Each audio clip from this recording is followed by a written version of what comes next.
Warm welcome to the new episode of Ink and Insights. This is your host Sumit Sarmar Samir. If you are interested listening to the global thought leaders and Nepal's changemakers, please subscribe to my channel. My guest this week is Shilshila Acharya. Shilshila has been recognized as one of the BBC's 100 inspiring and influential women from around the globe for 2024. Most influential 50 women of Nepal by online cover.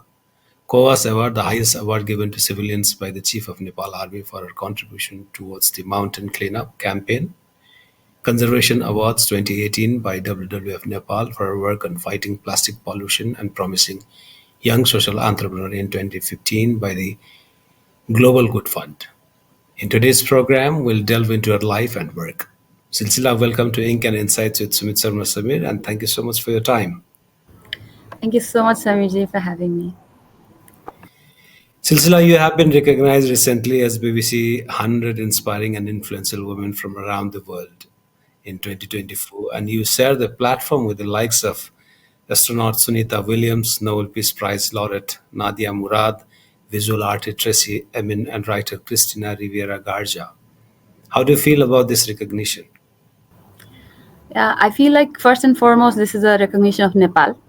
I think it means that what we do in Nepal matters to the world, right?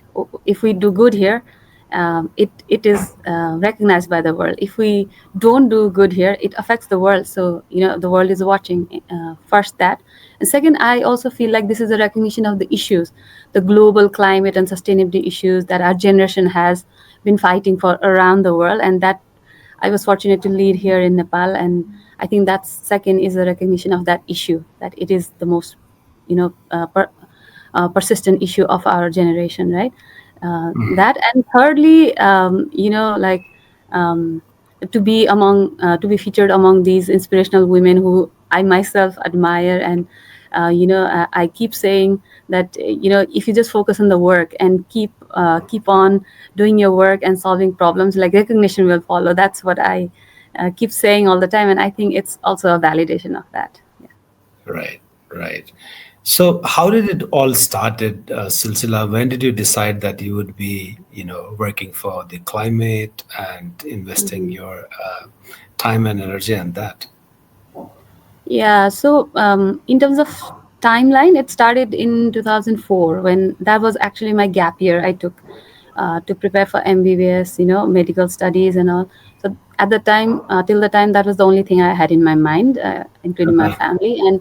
But during that gap year, the more I learned about this topic, and saw how many people are going into fields like medical and trying for those scholarships. And I also noticed that there were bigger problems happening, like global warming and climate change. Uh, I drew an analogy with the issue of ozone layer depletion Mhm, that we used to hear mhm. a lot in school, and I knew that that was a big problem. Everyone came together, solved it, and then we are seeing another big problem in the form of global warming. And I saw that no one was even paying attention to this issue, but then this is a bigger global issue, right? And then I felt like these are like some empty areas and even bigger issues that I could focus on. If no one else is paying attention, then I should be focusing attention here, so that I could do something to contribute towards solving these kind of issues. So that's how my interests grew more towards environmental issues. And I ultimately also got the full scholarship for medical studies, but then I left it and I started studying environmental science. Right. You know, uh, Convincing my family to pay for it. So that's how my whole entry into the environmental world started. But then once I completed my studies and all, I was very clear that whatever I do back in Nepal, I would do something on green. So that was my like 100% clarity was there. And but once I started working, I also noticed how environmental issues are also combined with social issues. Without tackling Right. social issues, you cannot solve environmental issues, or it won't have that kind of social acceptance, right? So those Right. things, and then again it ties to economic issues. So this whole thing came, and then one after another, like then I went into green jobs, plastic related movements, then into waste management, social Sure. entrepreneurship. And so everything went on, and it has not We'll try to unpack that one by one Yeah, yeah, slowly, Silsila. But yeah, before that, I was also wondering how was it growing up as a kid? yeah. In your family, what kind Mhm. of the environment where you always been Mhm. motivated to pursue what you wanted to pursue in your life? Mm. Yeah, so I would say, so I grew up in a very small town in Beni. My parents were government officers. So my mom was a teacher, and though the environment around me was not that conducive to education, it was not till the time, like in Beni, Magdi, education, especially for girls, like it was not that highlighted. It was not a priority, and it was more focused on young boys going for British Army and things like that, girls getting married very early on, even my friends around me. So it was that kind of situation. But I think where I got lucky was my family really focused on education for girls and boys both. So we were instilled this, that you have to focus on your education, and you can be, whatever career you choose, like you can be best in your field or something like that. So Right. it's not like girls will be just limited to housewife or something like that. So I had that in my mind. And growing up, like I also had this feeling of community, where I felt like a lot of people have invested in me, and I need to give back. I need to show them, I need to do something around them that they can be proud of me. Yeah, that kind of vague idea I always had in growing up also. So Right. what I Right. exactly didn't know, but I had that feeling. Right, Silsila, starting from Beni and reaching to where you have, that's a huge achievement, and congratulations on that. We are really proud and happy for you, and Thank you we so much. wish you that you will continue with your work. Mhm. And you are also, a co-founder and director Mhm. of Aven Ventures. Tell us Mhm. what this company does. Okay, so Avni Ventures, it's a for-profit company. So after I was involved in waste sector for almost 5 years, through different social entrepreneurial initiatives. So it involved some revenue, its own revenue model, as well as some grants. So I was involved in that model for about 5 years. And the more I went into, the more deeper I went into this issue of waste management, how it is becoming one of the biggest and most urgent issues in Nepal. Like the more I got, determined that I should be doing something in this area. And then after like 5 years, I felt that uh, if the solution has to be scalable, it has to be financially sustainable, and it has to be done in a for-profit model, so that True. whatever we do, the model, it has to be profitable, and it can be taken up by others as a model. So in 2019, me and my co-founder, Sushil Kharka, my husband, so we too started Avni Ventures as a private company. We invested our own money, and then we started this because we knew what are the gaps in this sector. So we knew that there are a lot of people already working in this sector, thousands of workers in this sector, but then they are working informally, and government is also not helping them, government is also not benefiting, also not supporting. There's a lot of a gap in this area that we could bridge.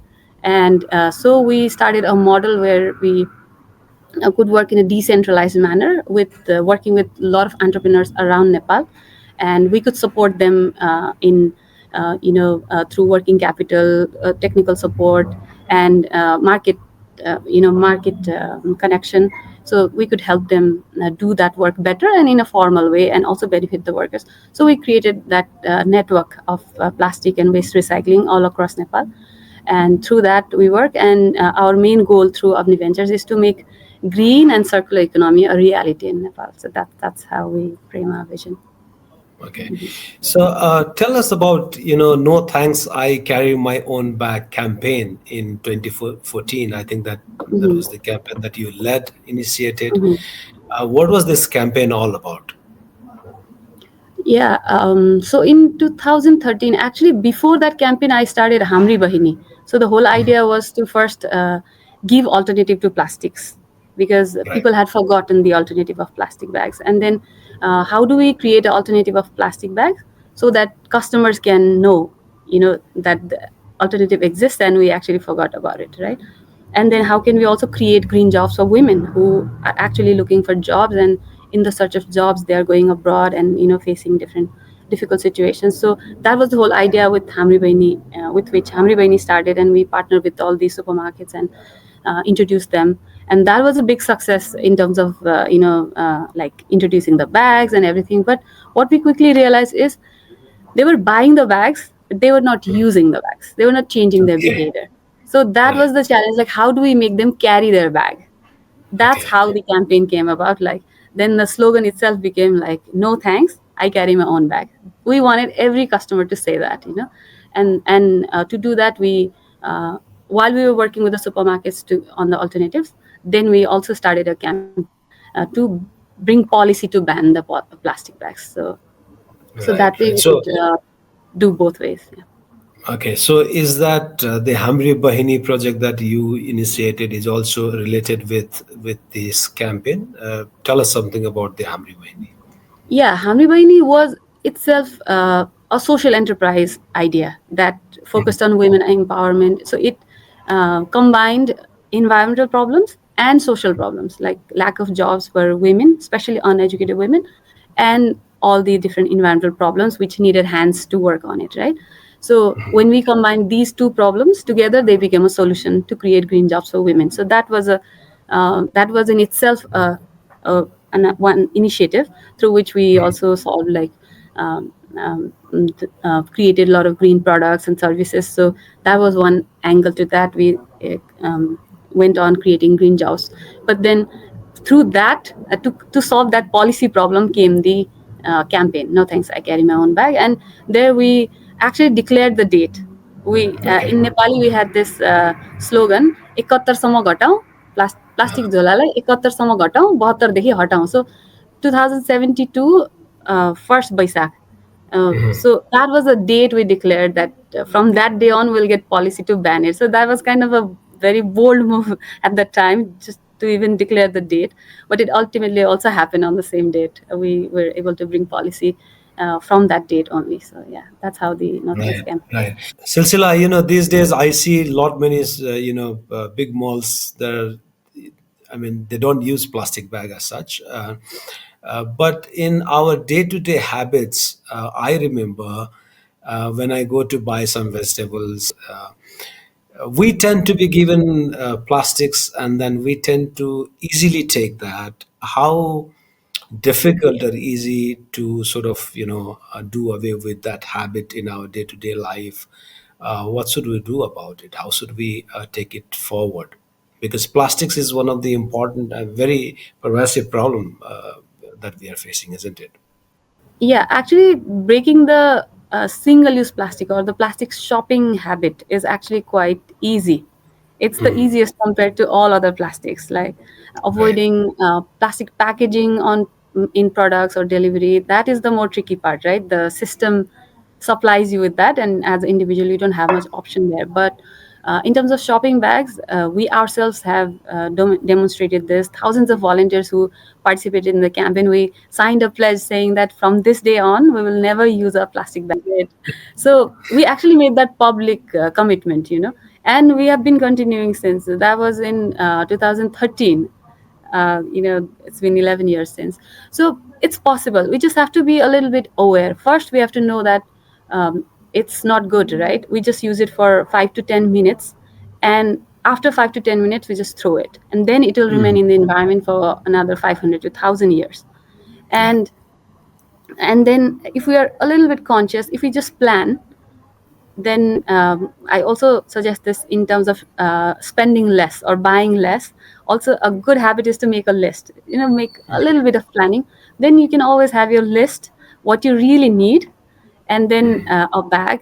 If it's always with you or in your bag or in your car, so then it becomes a habit. So you can instead of impulse buying, if you just do a little bit of thought and you punish yourself for 1 or 2 times. If you, for example, if you forget once, then you can just have everything in your hand and come back. So in that way, like, you just have to make a habit for yourself, then ditching the shopping bag is the easiest part. तिमीसँग अब धेरै time छैन है, बिहे गर्नु छ भने गरिहाल, नत्र घरबाट मलाई अन्तै बिहे गरिदिनु। भर्खर 3 वर्ष भयो एमबीबीएस जोइन गरेको, 5 वर्षको कोर्स हो। के भो अचम्म छ। एक्सक्युज मी सर मेरो 5 वर्षको कोर्स 3 वर्षमा सकाउन मिल्दैन? Get out. हेलो, के सोच्यो त? के सोच्ने? मैले प्रिन्सिपलसँग पनि कुरा गरिसके। 3 वर्षमा पनि के हुन्छ? के हुन्छ 3 वर्षमा? के भयो भाइ? ल बस। साउजी एक कप चिया। कसले भन्यो 3 वर्षमा केही हुँदैन भनेर? यो हेर, एलआइसी नेपालको धनवृष्टि योजनामा 3 वर्षमा पैसा फिर्ता हुन्छ। ए हो र? जीवन बीमाको साथमा धनवृष्टि 3 वर्षमा। एलआइसी नेपालको धनवृष्टि योजना। LIC Nepal. You were also a pioneer in formalizing green housekeeping jobs, previously a fully informal sector, and created respectable green jobs for disadvantaged Nepali women. Why did you fail to work in this sector? Yeah, so as I mentioned, when we started with the plastic bag alternative, creating green jobs by helping women make cloth bags. So the whole idea was to create thousands of jobs, right?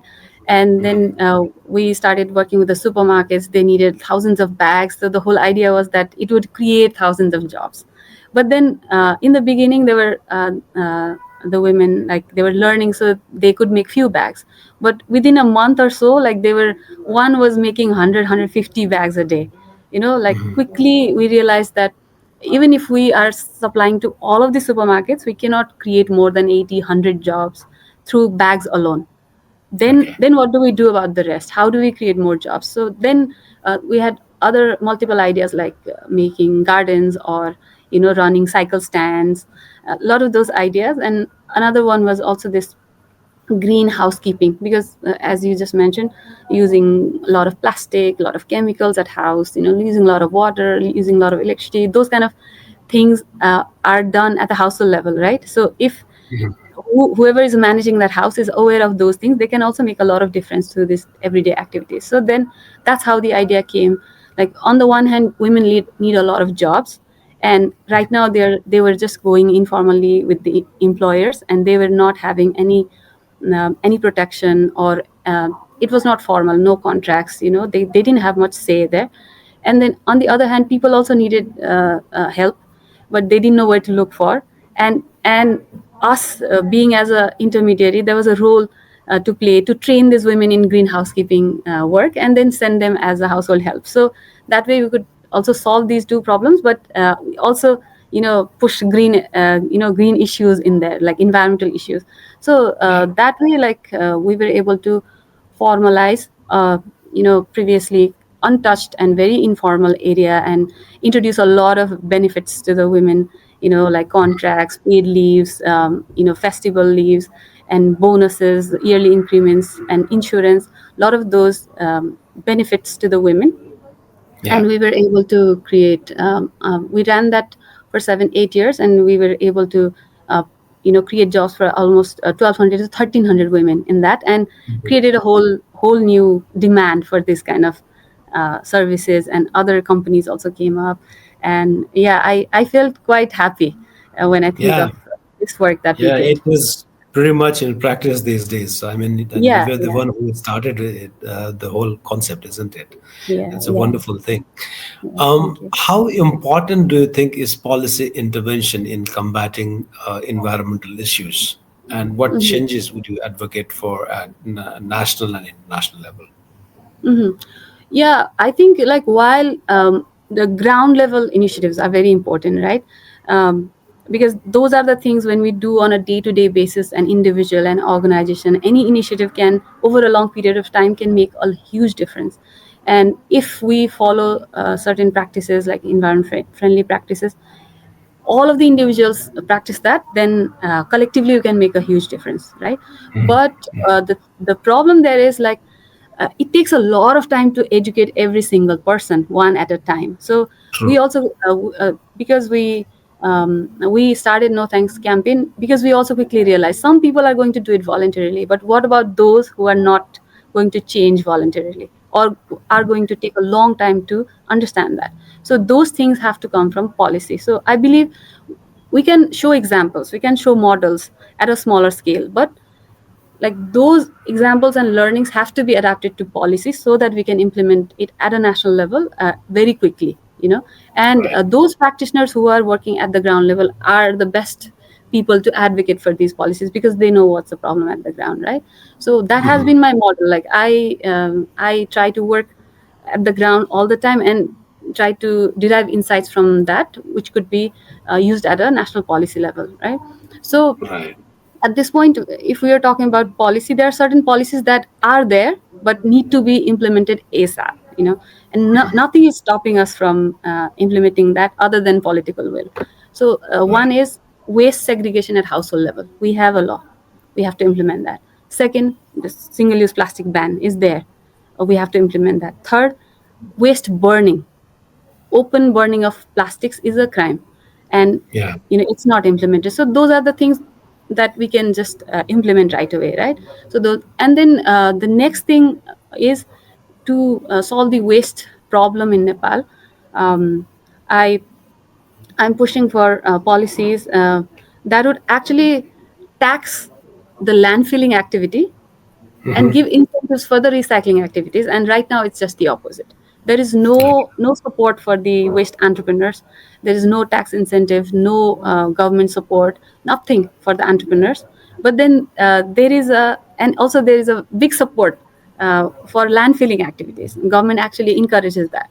If Right. waste piles up in the streets, it's a huge problem for the local government, so they encourage that. But entrepreneurs like us who are actually recovering that waste and investing in it, processing it, and sending as a raw material, we get taxed. It's called like waste tax.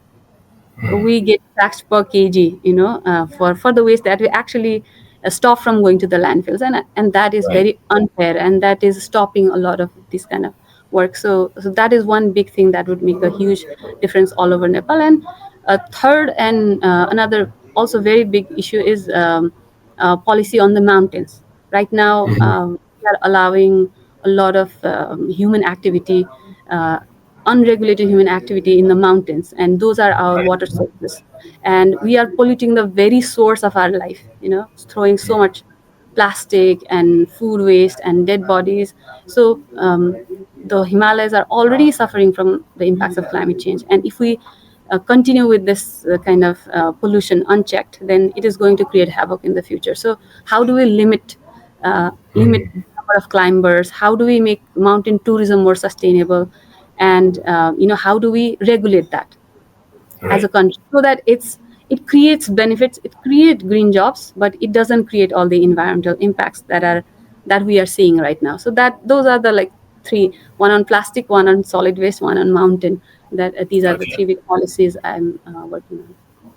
Right. And what have been the biggest challenges that you have faced in your career, and how have you overcome them? Uh, yeah, that's very interesting and good to reflect back on. So one is while we were pushing for this policy on plastic bag, Right. we were working with the government and policymakers for this policy, right? Then the whole plastic industry, we were kind of confronting with the plastic industry. So plastic industry filed a case against the government saying that this is our right to do business and we have invested, so you cannot take away our right. So they filed a case against the government. We were not part of that. Then we said, like, we are a big stakeholder of that, we would like to be part of that. And I, as a citizen, I also joined that case saying, I'm a big stakeholder on this and I would like to have a say. So I also joined, and then together with like government and us on one side and then plastic industry on the other, and we won that case, and that policy went for implementation. So, that was one. I remember one of the big challenges. Second was also on waste. Um, you know, the thing is, whenever someone tries to do recycling somewhere, then the neighborhood doesn't like it, right? It's the not Yeah, in my true. backyard, not in my backyard concept all over the world. So you want waste to be managed, but not around you. So Exactly. So I built a new center, and then I was about to start the recycling activities there, and the entire community filed a case against that recycling initiative. Oh, And then I fought that court case for 1 year, and then for the first time, a recycler won the case against the other citizens. oh So wow. we also set a precedent from that legal case. So that was one. Right. The second one, and like the third would be like multiple little challenges along the way that keeps happening, like people undermining you, not listening to you, and then um, treating it as a small problem and not prioritizing it. And even in terms of doing business, like not having any collateral, any property to invest in business. Like those were the other combination of challenges that I faced along the way. But those two were the main ones, and that everyone around the world will face. The first one, everyone around the world is facing those kind of litigations, and second, uh, all of the recyclers around Nepal, even to do business in their own land, in the land they Right. bought, are also facing that. And I feel happy that we fought those fights, and maybe that will work as a precedent to help others. Right. Yeah. Exactly. Exactly. It Mhm. will. And what messages would you give to young women and aspiring leaders in the field of environmental advocacy? Mhm. Yeah, I would like to say that this problem, it's a very big problem that we are facing, right? And oftentimes, like, it seems too big, and we as people seem too small to tackle this, like climate change issues, environmental issues.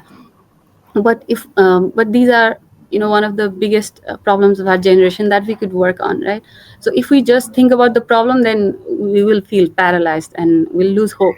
But when we are doing something, then we keep the hope alive, you know and doing something also empowers us. I've felt that myself, like whenever I feel a bit down, then all I can do is I can get up and work, right? So as long as we're contributing, as long as we're making a difference, no matter how small, over time it adds up, Right. and makes a difference in that corner of the world, right? And that also contributes to the world. So I would like to I would like to say to the youths and women, all the young people out there, that just have conviction in yourself and know how you can contribute, what you're best at giving, right?